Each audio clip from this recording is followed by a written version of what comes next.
And Natasha, are we set on Facebook? Yes, we are. We are now live. Awesome. Thank you so much. You're welcome. I just have to get my... All right, we'll get started. Welcome to the Exeter Historical Society's January virtual program. I am Laura Martin, a co-executive director of the Historical Society. We are coming to you tonight from the banks of the Squamscott River. I'd like to thank Exeter TV for bringing this program to you through Zoom. The program is also being presented on our Facebook page.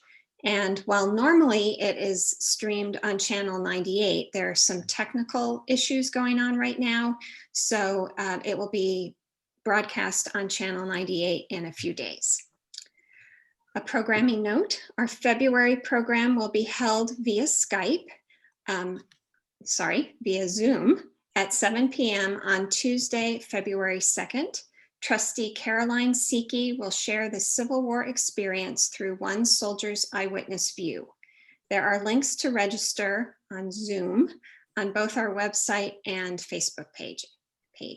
Tonight, Barbara will be taking questions after the program. Trustee Jillian Price will be monitoring the Q&A dialog box at the bottom of your screen. Feel free to type your questions there. If you're listening on Facebook, you can write your questions in the comments and we'll try to get to those as well. If you are interested in learning more about Exeter's history, visit our website, www.exeterhistory.org. And if you're a member of the Society, we thank you. And now a brief introduction to tonight's speaker. It's always a pleasure for me to introduce my friend and coworker, Barbara Rimkunas. Barbara grew up in Falmouth, Maine, and earned her BA and MA in history at the Universities of Maine and New Hampshire, respectively. In her past lives, she has worked as an archaeologist and in patient registration at the Exeter Hospital ER, which makes her particularly qualified to present tonight's program. Most importantly to us, she has been the curator at the Exeter Historical Society since 2000. You've probably read her historically speaking columns and or seen her present other programs and or caught her in one or more of our nearly 100 Exeter History Minutes. She's pretty awesome. Barbara, take it away. Thank you. I'm going to get a really swelled head from all of that.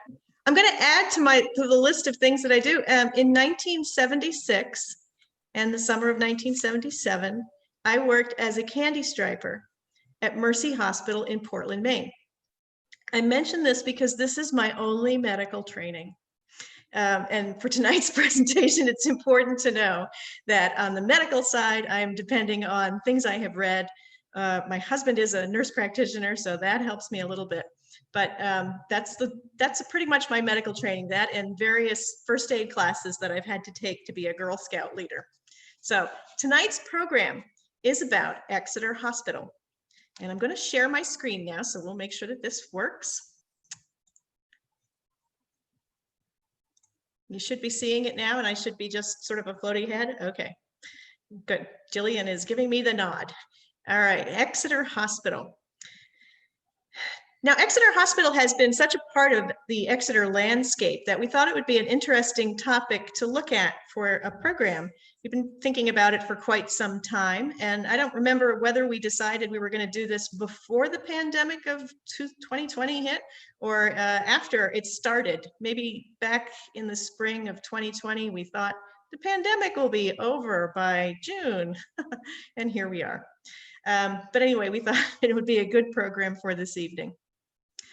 Now, in order to talk about the Exeter Hospital, you have to think about what hospitals, where their origin is in the first place. You know, what is a hospital? By the broadest definition, a hospital is any facility that provides medical treatment. And it can sometimes be very specialized medical treatment. For instance, you can have a hospital that only treats tuberculosis patients, or it can be something for chronic conditions or acute illnesses. When did hospitals actually begin? That's always a question that I'm always curious about origins. Well, ancient peoples may have had some sort of facilities. It was probably something like a temple to the healing gods that you went to if you were ill, and that might be a place that took care of you. There's not a lot of evidence for this type of thing. We think there might have been hospitals in Mesopotamia, going way back. Not a lot of evidence for that, but we definitely know that in the 4th century BCE, there was a pretty decent hospital in Sri Lanka. King Pandukapebe had actually built one. He had a built environment, and as such, he could do that. Remember, in Europe in 400 BCE, not much of a built environment. People were living essentially either nomadically or somewhat in huts. It was a very tribal part of the world. The Roman Empire tended to have military hospitals. They were on the march most of the time, and so they needed military hospitals. So they became quite adept at that type of medical care. But in the Middle Ages in Europe, later on, by about 500 AD, medical facilities were primarily clustered around monasteries. Monks were learned scholars, and so they were able to read the writings, the ancient texts. They could read some of the medical ideas coming out of Greece and Rome, and more important, Persia, because their medical training was much, much better. This was translated into Arabic, which was something that many of the monks could read. So if you wanted a decent medical care in Europe at that time period, you probably would head to a monastery. Now, hospitals at a monastery were not just places where one went for medical care. You would also go there as though you were going to an almshouse. In other words, if you were impoverished and you didn't have any place to go or any place to be fed, that was where you went. It's important for that to know that, because in many ways, early hospitals are not a place that you would want to go to be cured of something. Hospitals were a place of last resort. Frequently, it was a place where you went if you were extremely poor or if you were really quite ready to die, because they generally could not care for you in a way that would make you recover. Some of this had to do with the theory of medicine itself. They tended to practice a balancing of the humors, and so treatments included bleeding and purging and encouraging a fever. All of these things are sort of contraindicated for good health. And so it was said sometimes that farther away from medical care that you lived, the better off you might have been sometimes. So there really wasn't much in terms of hospitals. When Europeans began to move to the New World, to the Americas, North and South America, there was an idea of hospitals that came with them. The first hospital in North America was built in 1524 in Mexico City. Hernan Cortez built the Hospital de Jesus Nazareno, and it is still there. I'm not kidding, look it up.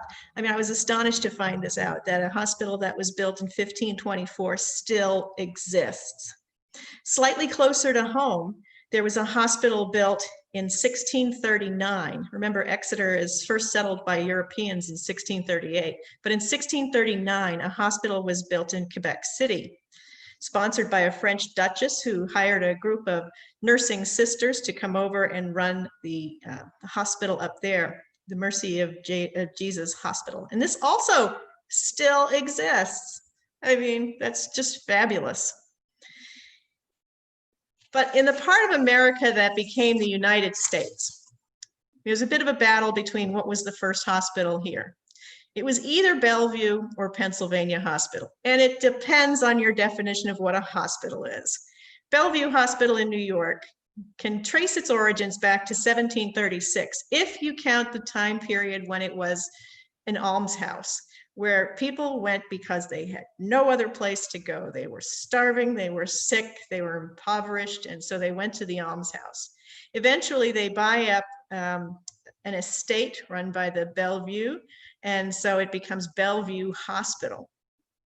In 1751, Pennsylvania Hospital in Philadelphia lists its origins. And so the two places, kind of battle it out. Was it Bellevue in 1736, or was it Pennsylvania in 1751? I'm not going to get involved in that. Okay, that is not my battle. We're going to look instead at Massachusetts General, which opens in 1821, because it's closer to home, and because if people who were living in Exeter, New Hampshire, were looking for hospital treatment at that time period after 1821, the closest they could probably find would be Massachusetts General, or Mass General as we call it today. So that's the earliest hospital. But again, you probably wouldn't go there for treatment.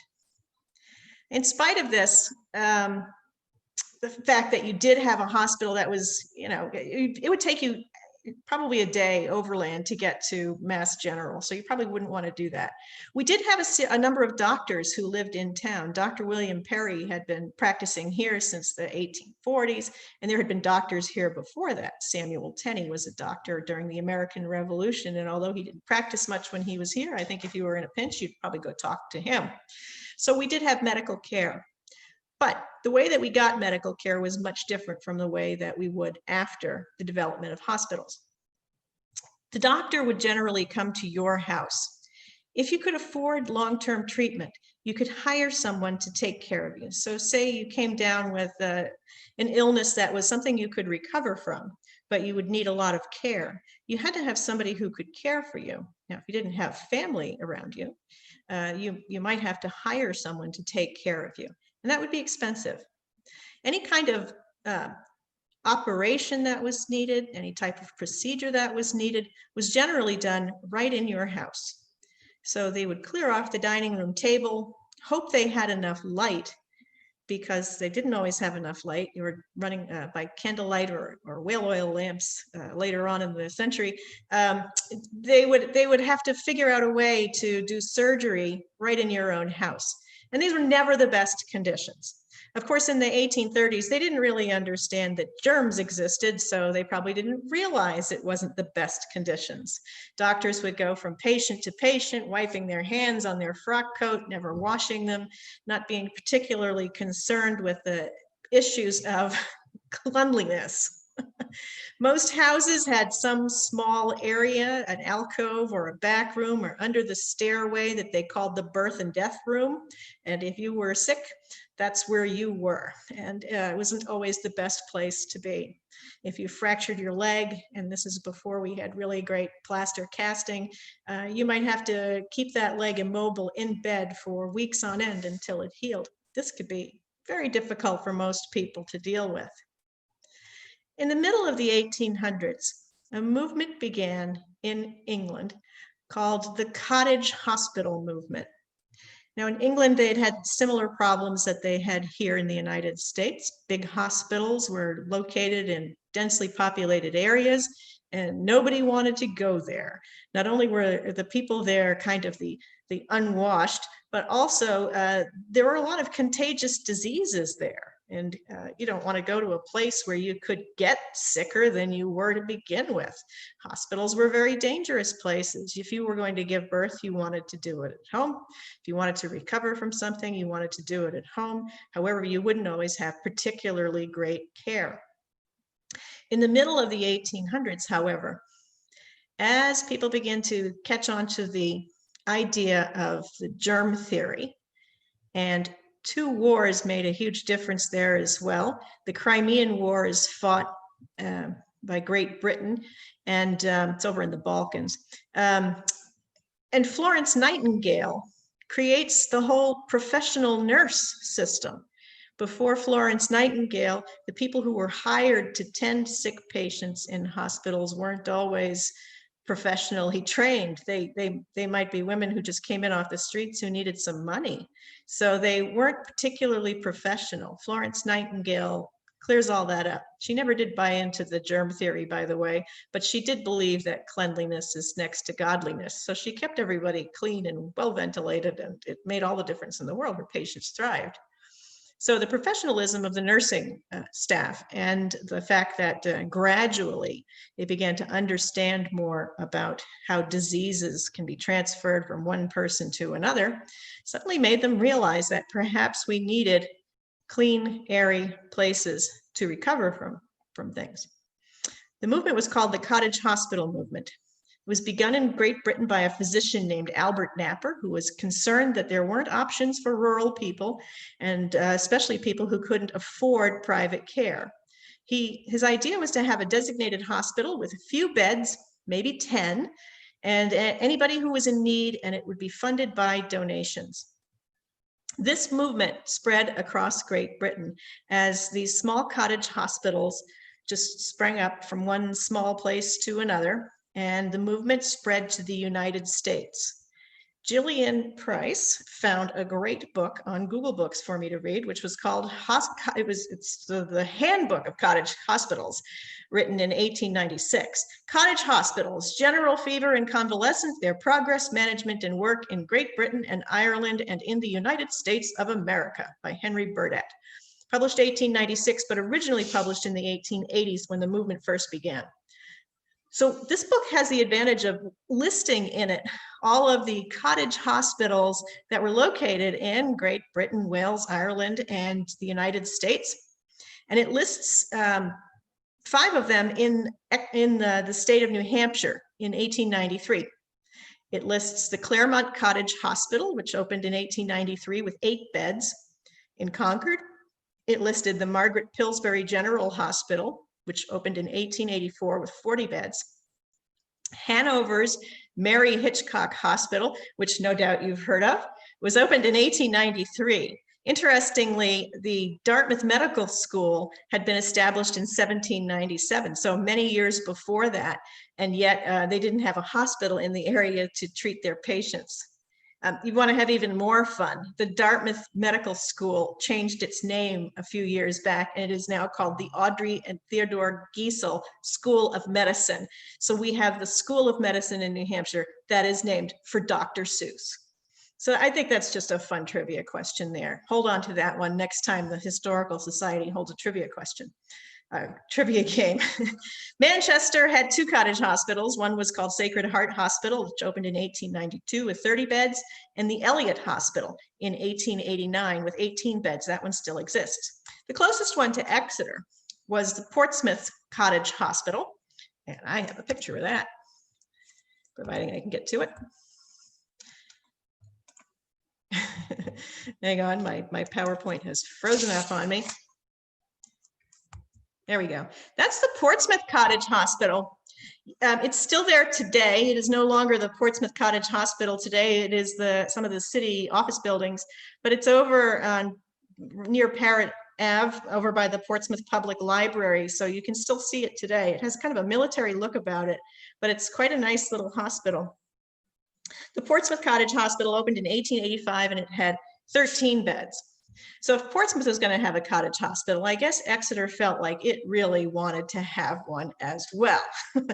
And we had had a series of brief accidents that had happened in town, and this made people more inclined to want to start a hospital. October 17th, 1891, the Exeter Newsletter ran this little notice, a plea for a cottage hospital. This is the first time you see it mentioned in town, and it takes almost 6 years before they finally pull this off. Now, this little article mentions that such an institution would have been a boon to Mr. Welch, who sustained no serious accident on the night of the depot fire, and to his family. So that made me curious. Who was Mr. Welch? What was the depot fire? What was going on there? So the depot fire had happened a whole year and a half before this little article gets written. George Welch he was a volunteer firefighter on the same firefighting company as John Templeton, who was the editor of the Exeter Newsletter. They both worked on the Pioneer Chemical Company, and their job was to run to Spring Street, grab the engine, and pull it to wherever it needed to go. And it had to go all the way out to what we today know as Lincoln Street. So Mr. Welch had the misfortune. He wasn't injured in the fire exactly. He was run over by another one of the pieces of equipment, and he fractured his leg in several places, his lower leg, and was laid up for a long, long time, even though he had relatively fast medical care. I think that probably John Templeton was thinking about him when he drafted this little article a year and a half later.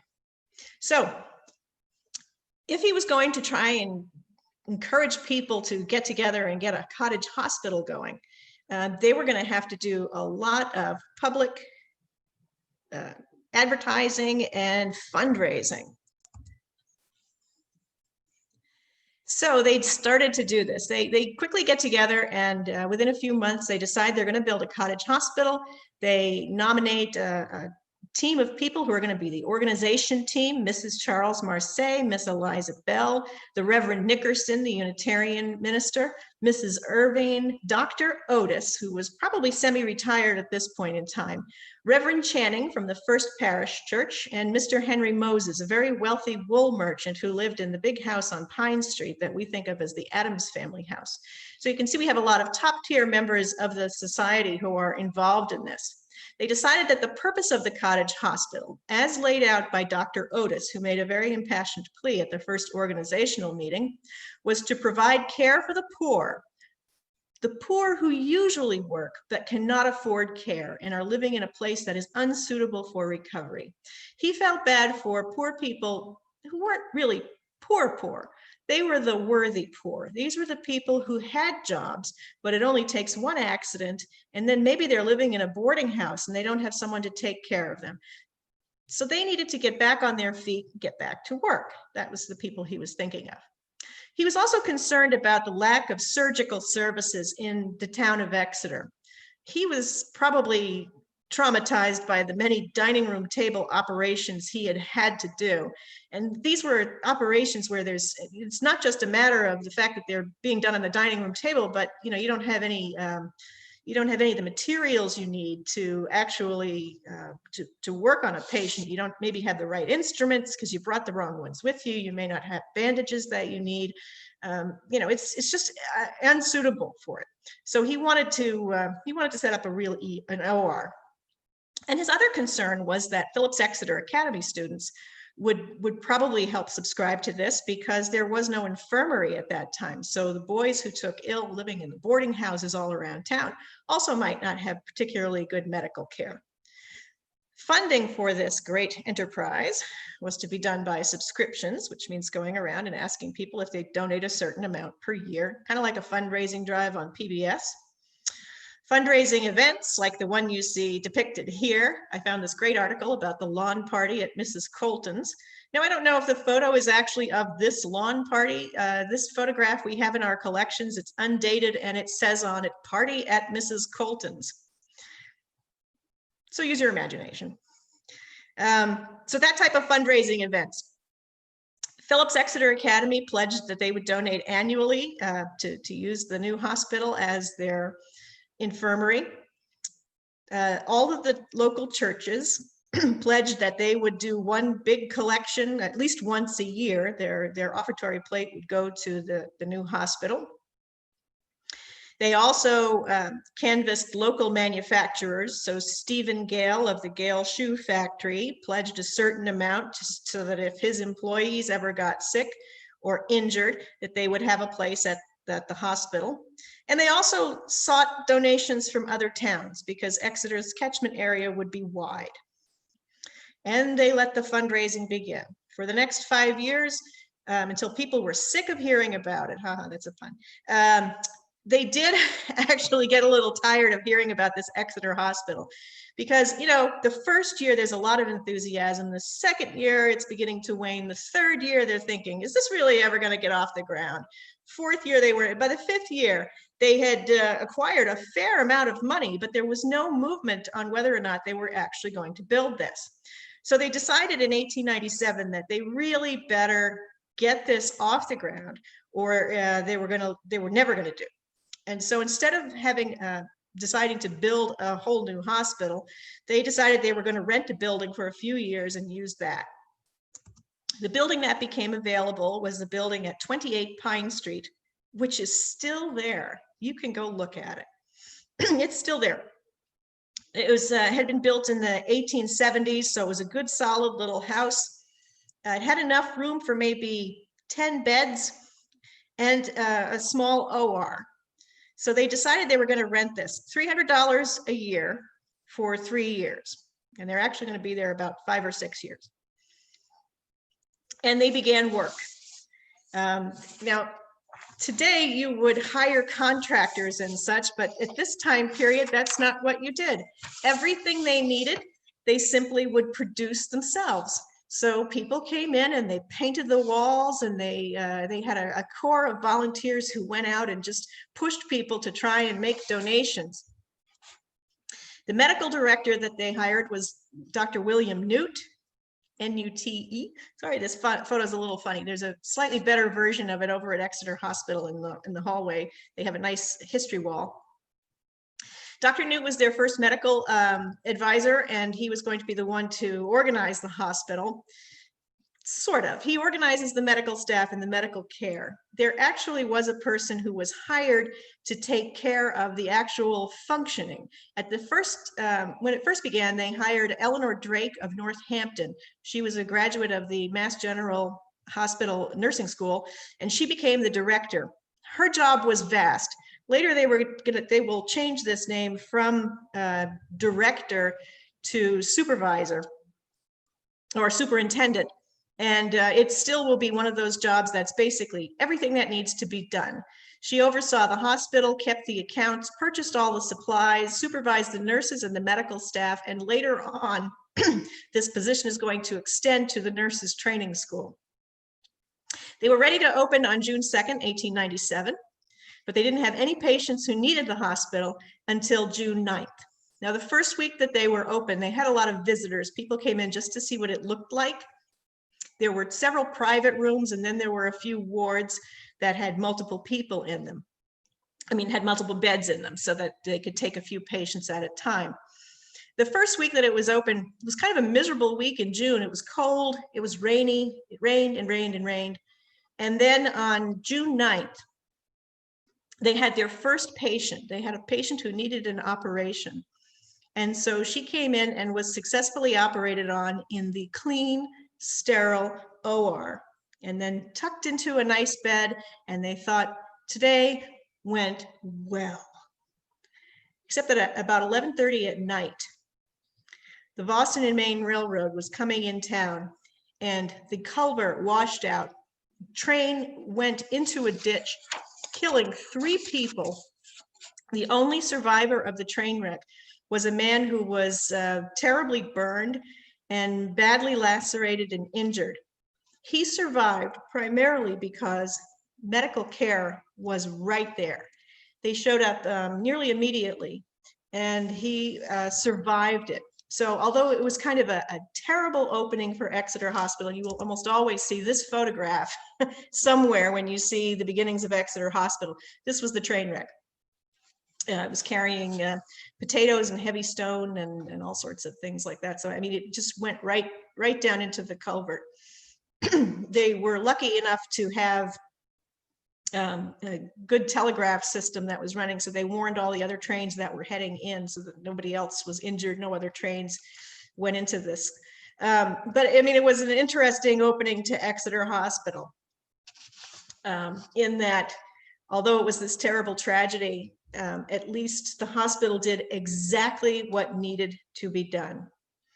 For the next 5 or 6 years, Exeter Hospital continued in its location on Pine Street.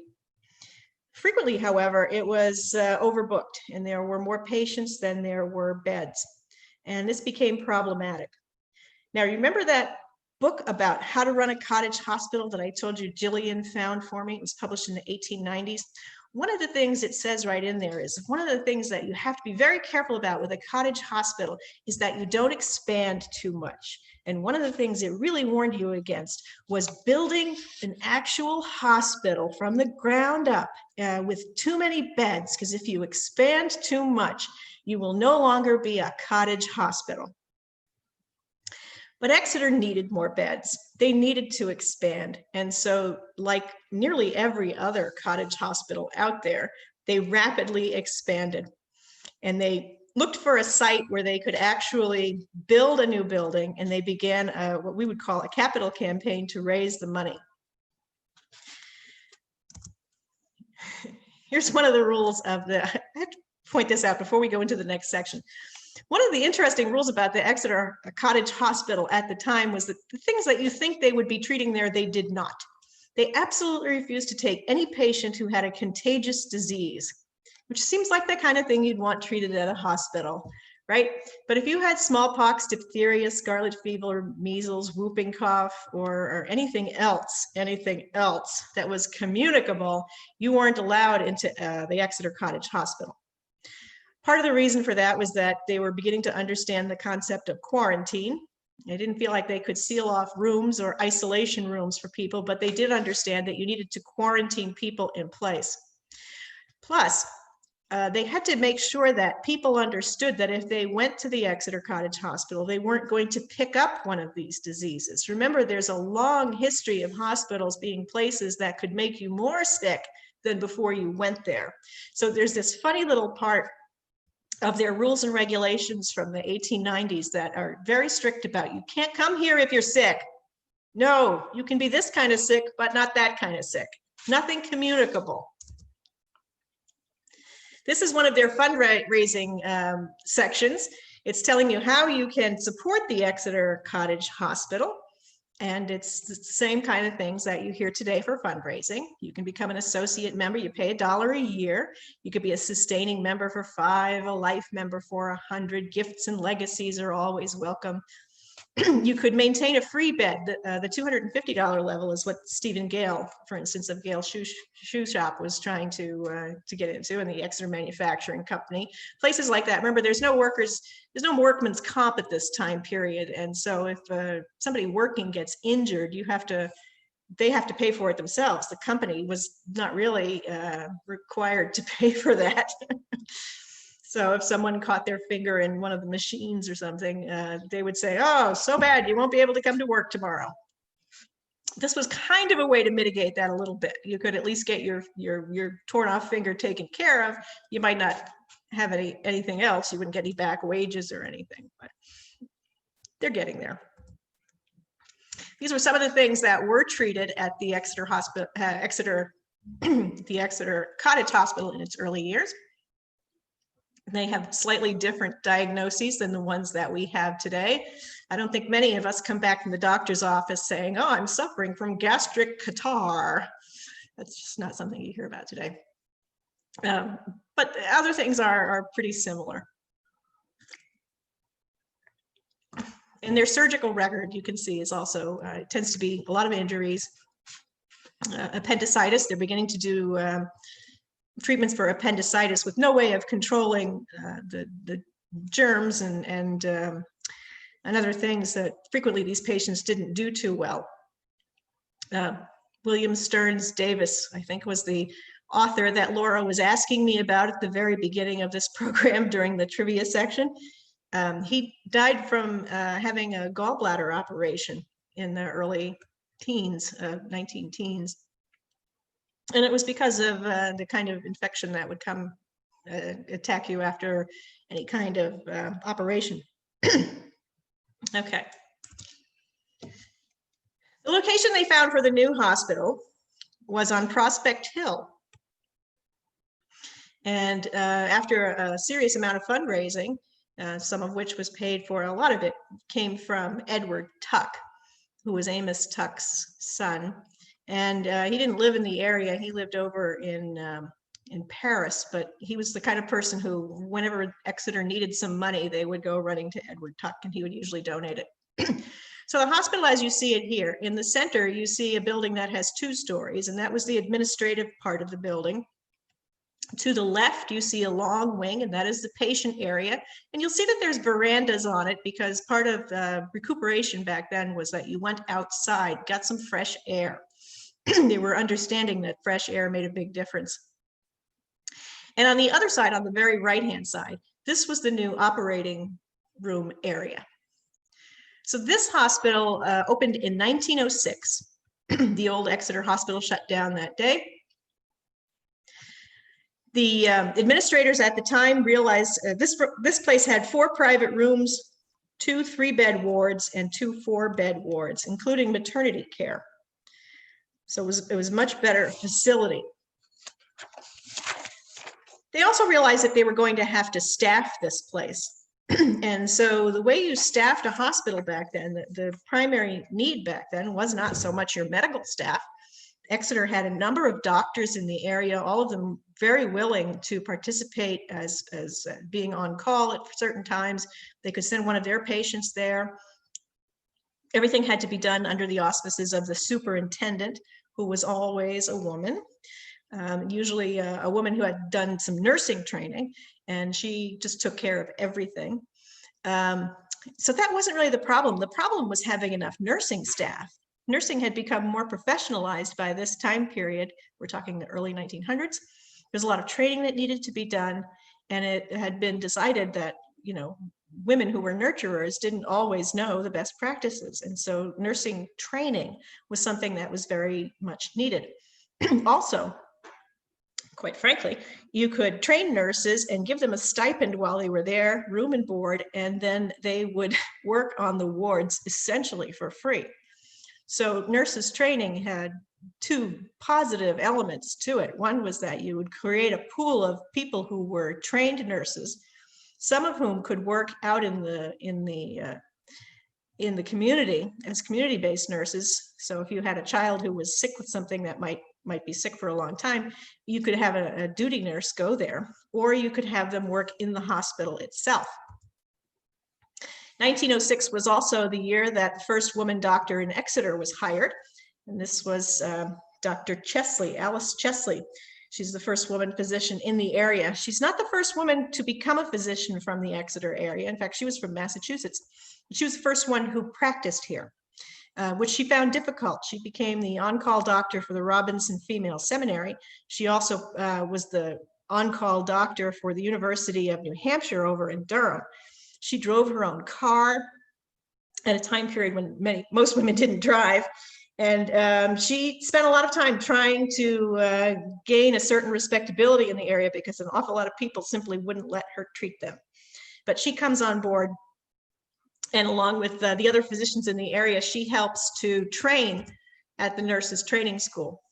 1911, they needed a bigger facility for the nurses to live in because they lived on site, especially while they were in training. And so they again asked Edward Tuck if he would donate some money. And the nurses training school, or the Tuck Home for Nurses, was built on the campus up on Prospect Hill. Here's some photos from the nurses training school. It existed from 1906. The last class graduated in 1935. In that class was Polly Kennick. Not sure where she is in these photos, but she provided us with these great photos. You can see on that photo on the right, the older woman who was sitting there is actually Dr. Alice Chesley. She taught hygiene and other things at the nurses training school. They ran them through quite a course of study. They had to learn obstetrics, medical nursing, surgical nursing. They took massage. They had to learn how to read to patients. In the early years of the school, they had to take a cooking class, which was usually taught over at the Robinson Seminary. And the reason for that is a duty nurse who would have to go to someone's home to take care of a patient had to learn the proper foods. So the kinds of foods they were learning to cook were things like gruel and beef broth and the types of things you don't ordinarily eat, but that you may want to eat when you're ill. So that was the type of cooking they were trained in. While they were in school, which was a 2-year program, they worked at the hospital itself. They worked long hours, but the advantage of doing nursing training is that you didn't need to support yourself while you were doing it because you had a place to live. You had to provide your own uniforms, but you did actually, and then once you were done, you had a trained skill. You always had a job. So it was a very efficient system. In the 1920s, the hospital expanded. That's really going to be the story of Exeter Hospital from here on. It's going to keep expanding. As we know, it's gotten quite large today. Exeter Hospital just keeps getting larger and larger. The Tuck School for the Tuck Nurses Home expands. The building itself, you can see here, they have made a larger veranda out front. They have glassed in the porches on the end, and they've added a second story. So that's the addition to the south side. It was done in 1928. Here's the nurses' home. You can see they've just added an entire second section to it, and that makes that much larger. We have a series of photographs of the Exeter Hospital that were used for publicity, really. They were used in the annual reports. And so some of them we have in the annual reports, and some of them are just loose in a little photograph album that we have. This one is an early lab tech. She is down in the basement of the building running some tests. These are some of the nurses. Most of these photos we think come from the 1940s after a new OR wing was added. And in 1933, the Weeks wing, or the West wing, I think, was added, which was a very large section of the hospital. I'll show you a photo of that when we get to it. And a lot of these photos are taken for that. You see the nurse sitting at the call station there, and she's got the all of the controls to the room buzzers that are coming on. In 1925, the hospital superintendent was Sarah Nickel. Sarah Nickel was an older nursing student at the nurses training school when she came there in the 1920s.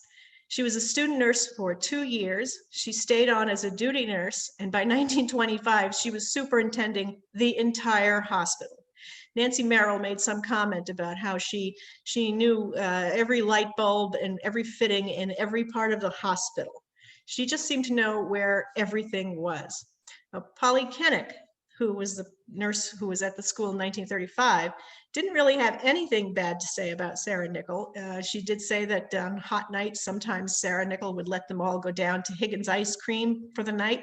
So it doesn't sound like she was that stereotypical battle axe nurse. There always seem to be stereotypes about nurses.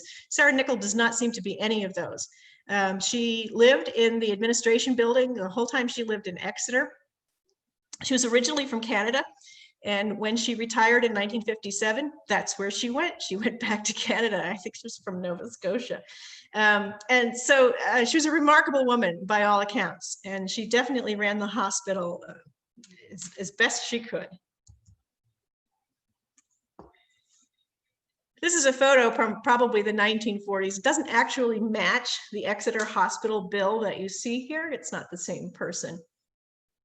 Now, because I used to work at Exeter Hospital, I have this mindfulness of HIPAA laws. So I did block out the name of the person who received this bill. We frequently get people telling us about how I have a bill from Exeter Hospital. It was $40. And it seems like it was such a deal. This one is from 1935. And it is for the delivery of a baby. And there's a few interesting things you can see about this. First of all, the entire bill is $30, which may not seem like a lot. It seems like those were the good old days. They're doing very little intervention with babies at this time. So it's not like there was a lot of medical coverage that was going for this child's delivery. And think about $30 in 1935, when I ran through one of those online, what is money worth today? It comes out to about $680 in today's money, which is still a pretty good deal for having a baby. That would be pretty good. But think about the fact that $30 is probably about a week or so's wages. And let's put it this way, minimum wage in New Hampshire has just gone up to $10 an hour. So if you worked 40 hours a week, you're making about $400. So the birth of a baby that was roughly $680 would be well over that. So you're looking at a pretty good chunk of money there. And there's no insurance at this point in time. There's no health insurance, no medical coverage at this point in time. There's still no workers' compensation at this time. So, and there's no Medicare and there's no Medicaid. So hospital bills were still paid by individuals, and it was quite expensive for the time period. So although it looks like a great deal, that was rough. The other thing I look at when I see this is she stayed for 7 days. Those were the good old days. You have a baby today and they boot you out the next day. We have a different version. We have a different way of looking at medical care today. And it is true that we have shorter hospital stays. And so we don't need more beds. We generally have turnover that happens much more quickly. And it's simply a different way of practicing medicine. And a third thing about this interesting photo here is that anybody from 2020, even a kindergartner, would look at that nurse and say, pull that mask up over your nose, lady. We've learned something in the last year, haven't we?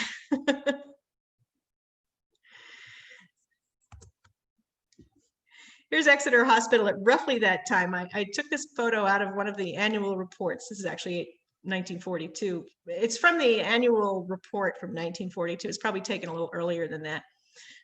What I find interesting about this is that this is at one end of the hospital, and they have built into the basement there an ambulance bay. They did get their first ambulance in the 1920s. I wish I had a photo of it because I don't know what it would have looked like. Ambulances, of course, right through the 1970s tended to look more like a hearse than what we know of as an ambulance today. So I don't know if that car that's backed into that opening bay is actually an ambulance or if it's just somebody's car that drove up. That end of the hospital was the maternity section, so it could be that they just brought someone in. I'm going to have to condense here because we don't have a lot of time. Here's more of the publicity photos from the annual reports. This is probably there is no patient there. It's probably a staged photo, but this gives you an indication of what the OR might have looked like. And you'll notice they're wearing their masks correctly here. Well done, gentlemen. Here's the inside of the hospital. This is probably from the 1950s. This is probably also not a real patient, but I think they are demonstrating an early cardiology machine.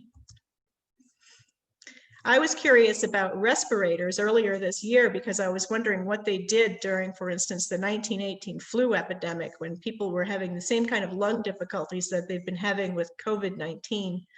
This is probably not a respirator. This is probably an OR aspirator, which was more for pulling moisture out of you than putting air in.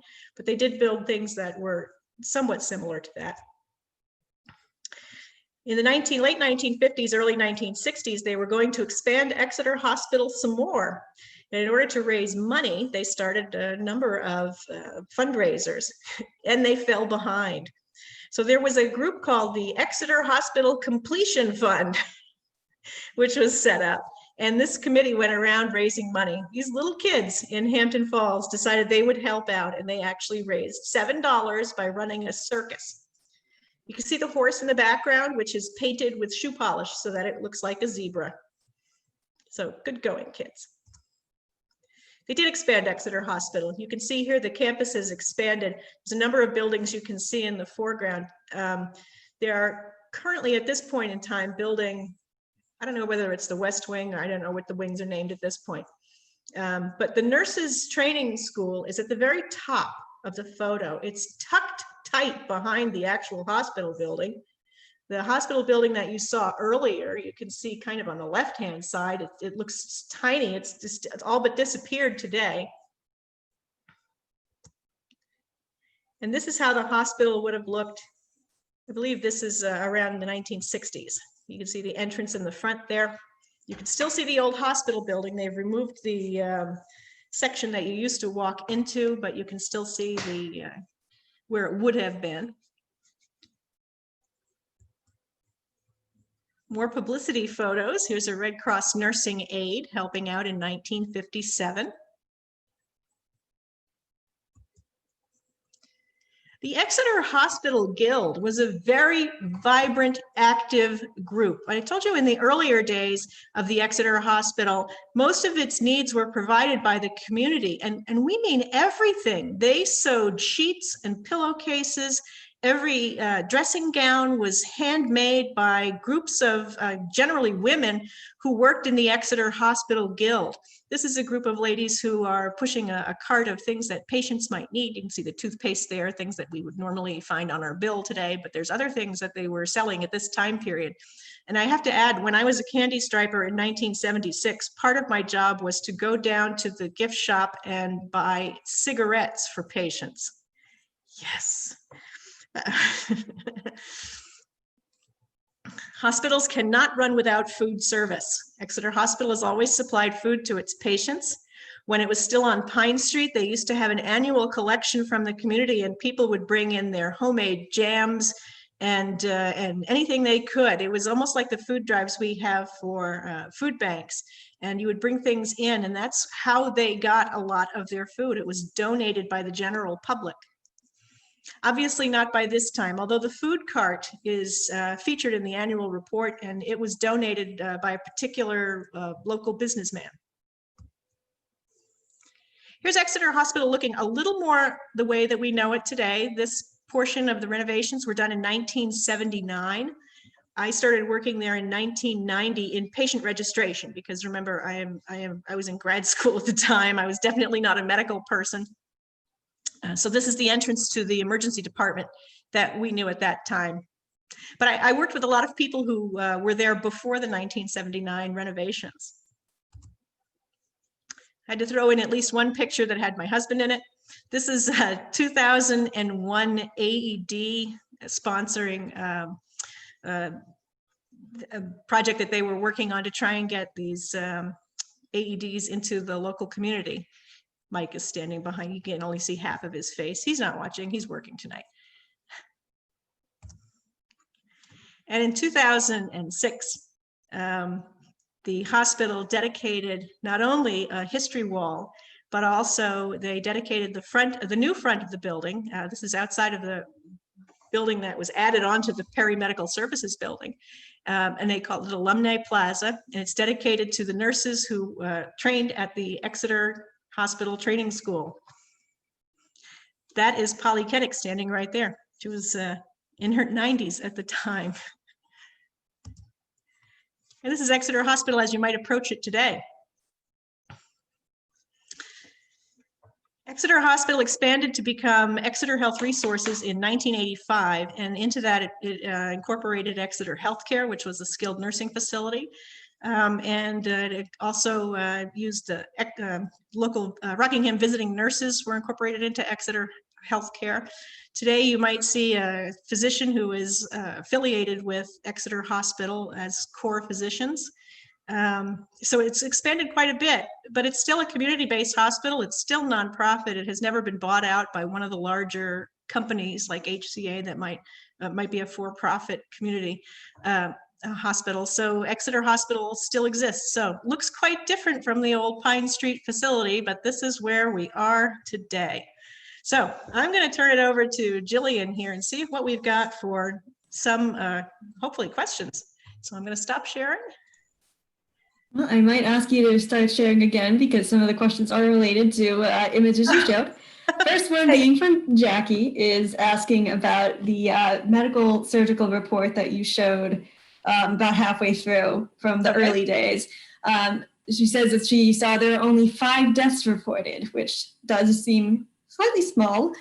So she's asking what year that was from.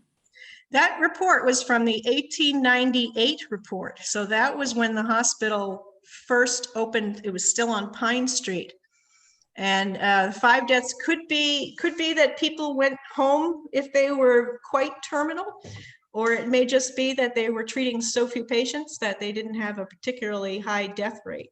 The tricky thing about hospitals is the more specialized they get, sometimes their death rates may go up, but that's simply because they are treating more complex patients. All right, folks, put your questions in the Q&A section so we can ask them. Yeah, there's several comments pertaining to the bills for delivering a child at Exeter now. Someone saying in 1985 there was $2,000 for 3 days staying there, so it's not cheap. It is not. And but you have to understand that hospital costs are related a lot to the way that hospital billing has changed. In the 1950s, after World War II, medical insurance became tied to one's employer. There was a big push to try and get what today we would call universal medical coverage, or public coverage, something similar to what they have in Britain or in every other country except us, I think, and a couple of others. President Eisenhower pushed for it, but it never passed. It was always opposed by the AMA. But medical billing in this way means that there are some people who are well covered for their medical care, and there are people who are not covered for their medical care. So sometimes the billing has to skew to take into account the people who are unable to pay. to try and make up for that. It's a very complex system that would be a whole evening of hospital billing administration to try and figure out, but billing has changed tremendously over the years. And I think that has a lot to do with, and plus medical interventions have changed over the years. You have a much better chance of having good outcomes today. So that makes a difference. All right. Now, a brief sort of interlude here. We do have an anonymous attendee saying that this did not appear on Channel 98. That is true. This will show up on Exeter TV in a couple days due to some technical things that I am not terribly familiar with, but it will broadcast. This is being recorded, so it will be on our Facebook page. And will it be on YouTube? Do you know, Barbara? I had heard that it might be. Yes, I think we will link it to our page, definitely. Laura generally can get those right online. Okay, so you will be able to see this in the future, and it will broadcast on Exeter TV. Okay, so back to questions. What is the Buzzle connection to Exeter Hospital? Albert Buzzle had a sister who lived over in that region. Albert Buzzle lived up on Front Street. And I believe the story is that when she died, she left money to the Exeter Cottage Hospital. Albert Buzzle himself was fairly wealthy, so he left money to Exeter Hospital as well. There were a number of rather large donors over the years who have given to Exeter Hospital. The Weeks family is another family that donated a lot of funds, and we already mentioned the Tucks, and the Buzzle family as well. So that tiny little road, it's almost a fragment of a road, Buzzle Ave, was donated in memory of the family.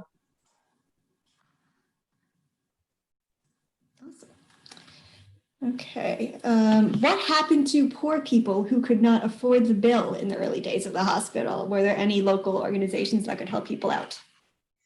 Exeter Cottage Hospital always had a fund that was set up for the indigent. In fact, they had a sliding scale that they used, and part of it was based on they would contact your employer and find out how much you earned, because you had to prove that you couldn't pay the bill.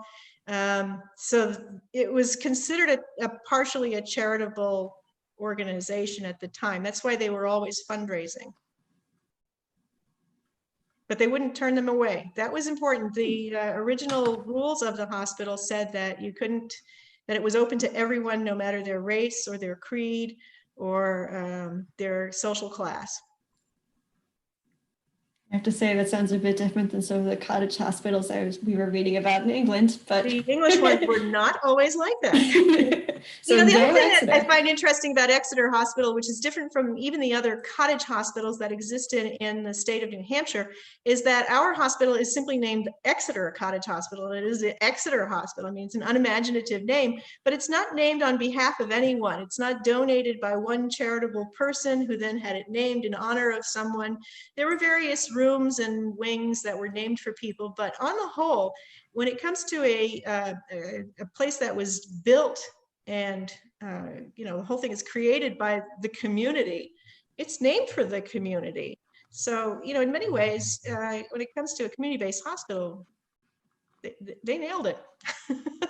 Maybe they were just copying Portsmouth, because they didn't name their hospital for anything but Portsmouth, but it does seem like it was a very welcoming place in that regard. Okay, we have a couple questions for the same thing. How was Exeter Clinic on Front Street connected to the hospital? Exeter Clinic is somewhat related. It was set up it's the first group doctor's office, I believe. I need to do more work on the Exeter Clinic. It's a story I've been wanting to chase down for quite some time. It was somewhat separate, and they later opened an office that wasn't on Front Street anymore, but was right on Buzzle Ave, the Salt and Stall Medical Building, which today houses core physicians. Core physicians are related to Exeter Hospital, but I believe the Exeter Clinic, which had Dr. Tebow and a number of other doctors, was the first group practice where they supported one another. When one would go on call, the other would cover. I need more work on that. That was all right. Okay, Carolyn would like to know why Edward Tuck was so particularly generous for this. Did he have a connection to the hospital? Did Edward Tuck have a connection to the hospital? Edward Tuck was the one surviving son of Amos Tuck. And you've probably heard of Amos Tuck as a local politician who became quite wealthy after the Civil War by investing in railroads. And his son, Edward Tuck, who went to Dartmouth and founded the Tuck School of Business in Dartmouth, went to Paris during the American Civil War and became very wealthy there. And he seems to just have been taught that being charitable to your origins is very important. He donated the Tuck High School. He donated, obviously, he founded the Tuck School of Business, which he named for his father, Amos Tuck. Tuck High School is also named for Amos Tuck. The Tuck School for Nurse, the Tuck Home for Nurses, however, is named for Mr. and Mrs. Edward Tuck. So their connection to the town is, you know, Edward Tuck left when he was a young man and never returned, but he always had a, a favorable opinion of his hometown. All right. Another comment that I heard there's a poorhouse out by somewhere in Exeter that also was maintained by the Cottage Hospital, or it was connected to it.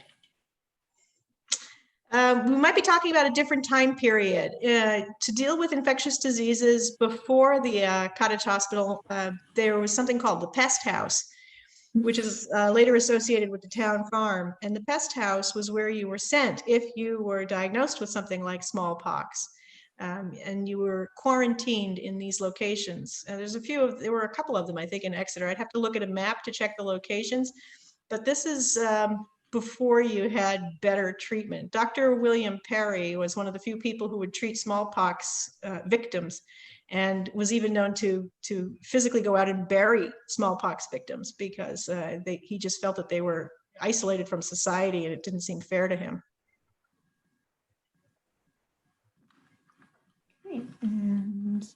And someone's asking, was the Exeter Hospital on Front Street in the early days? You did show a photograph of a couple photographs of that building. So yes. No, it was on Pine Street. Sorry. Okay, carry on.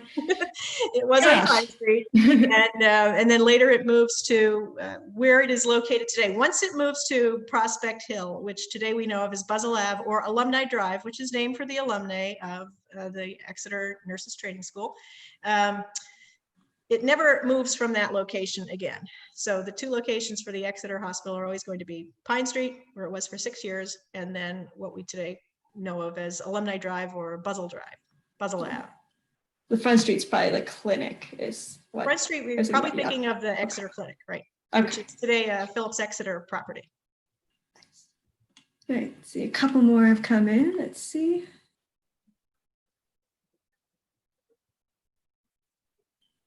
Okay. Oh, hi, Beth.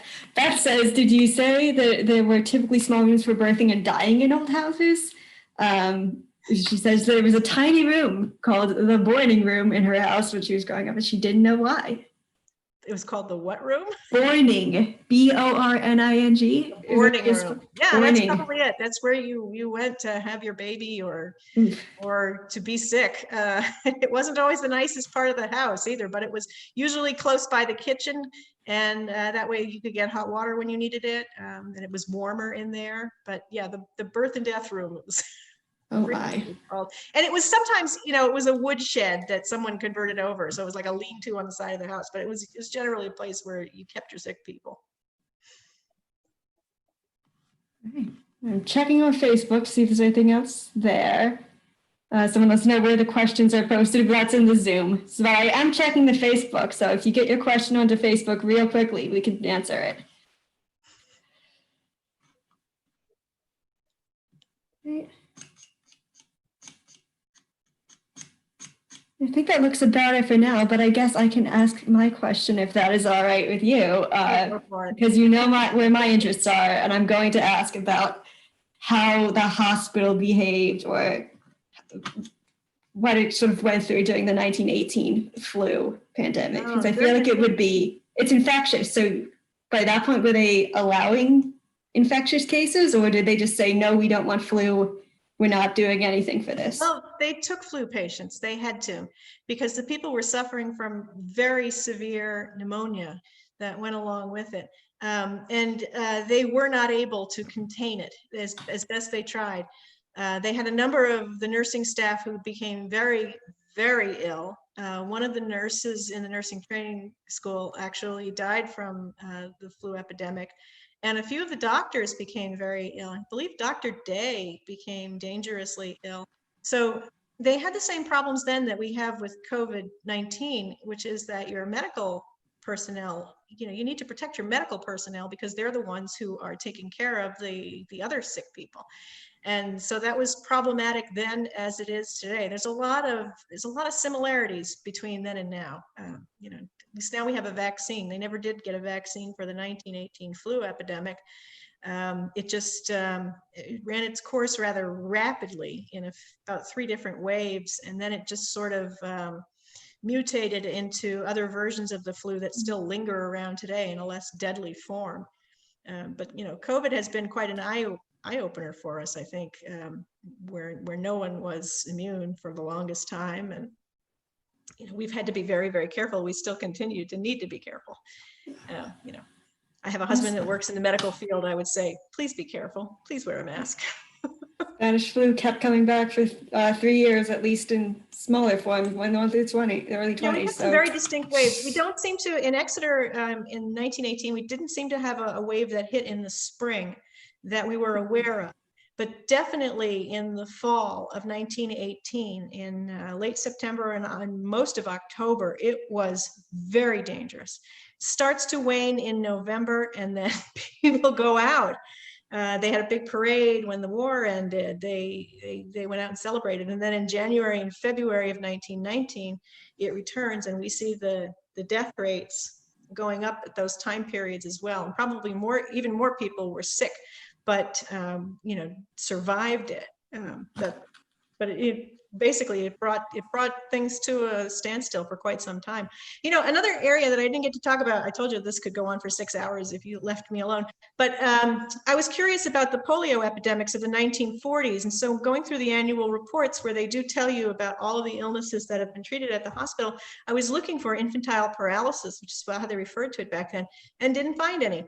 And I think the reason for that is because patients were rarely treated in a cottage hospital for something as scary as infantile paralysis.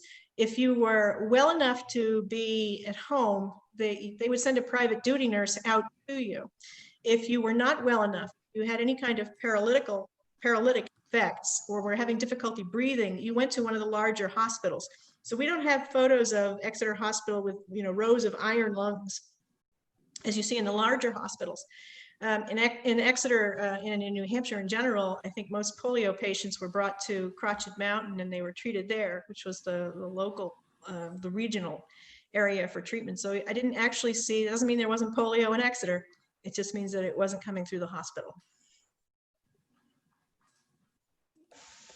One final question I see is, when did training for nurses end on site? The last class graduated in 1935. 1935. After that, you went to nursing schools, became more clinical after that. You went from a 2-year program to a longer program, a 3-year program that make you a registered nurse. Today, most nurses are college educated. They're Bachelor of Science nurses today.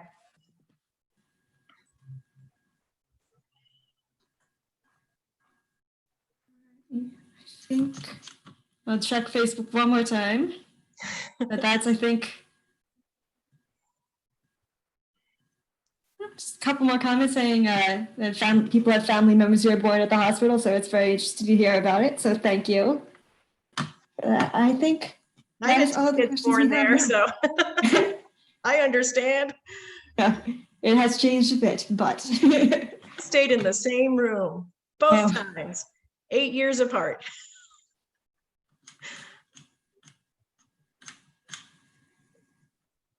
I think that's all I have. Laura?